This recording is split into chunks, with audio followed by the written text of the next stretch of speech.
Hi, and welcome to week three. Sorry, week 3. I'm thinking about week 13 because that's when the project is due, and I have information about the project. So I'll just talk about that first. So it's going to be a 2-page paper, double spaced, so not huge.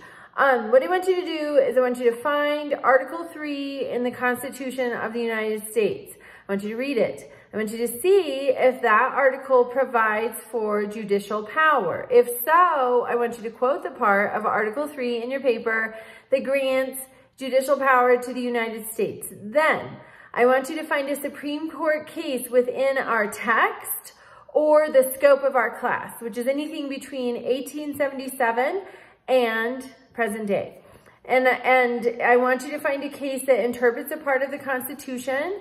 I want you to conduct research so that you understand what the case is about, and also read the relevant part of the Constitution that is interpreted by the court's decision. So for example, the Plessy versus Ferguson case in the late 1800s, the Supreme Court interpreted the 14th Amendment.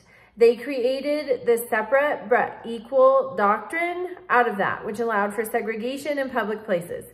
Then fast forward, and we have Brown versus Board of Education that reverses that doctrine and gets rid of, abolishes segregation, finally interprets the 14th Amendment correctly. So if you choose the Plessy case, you would mention the 14th Amendment. You would read and understand the 14th Amendment. It's not very long at all.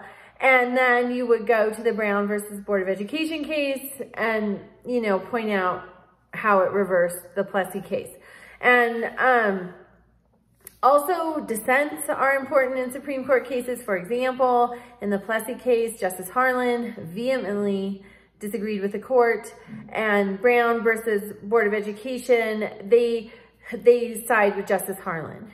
So it's very important. I want you to read these cases.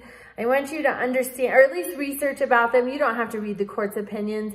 They're kind of complicated and full of really big words. You have to have a dictionary handy.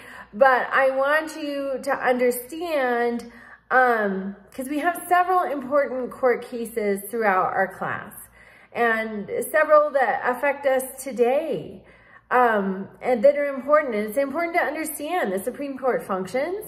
It interprets the Constitution, and the way that it interprets the Constitution becomes law. And that's part of our government. It's part of our life. It's part of our history. It's important to me that you understand that. I want you to use at least 5 sources. I want you to have a works cited page, a bibliography page. I want you to use footnotes and get used to that. So if you have questions, please let me know. This week is week 3, and we are going to read chapter 18. We're going to answer questions 1 through 4 at the end of the chapter. Chapter 3 is talking about moving to the cities. I live on a working farm, and I can't imagine, having close neighbors. But in this time period that we're studying in chapter 18, many people are moving to the cities. The country is changing from an agrarian country to more of an industrial country.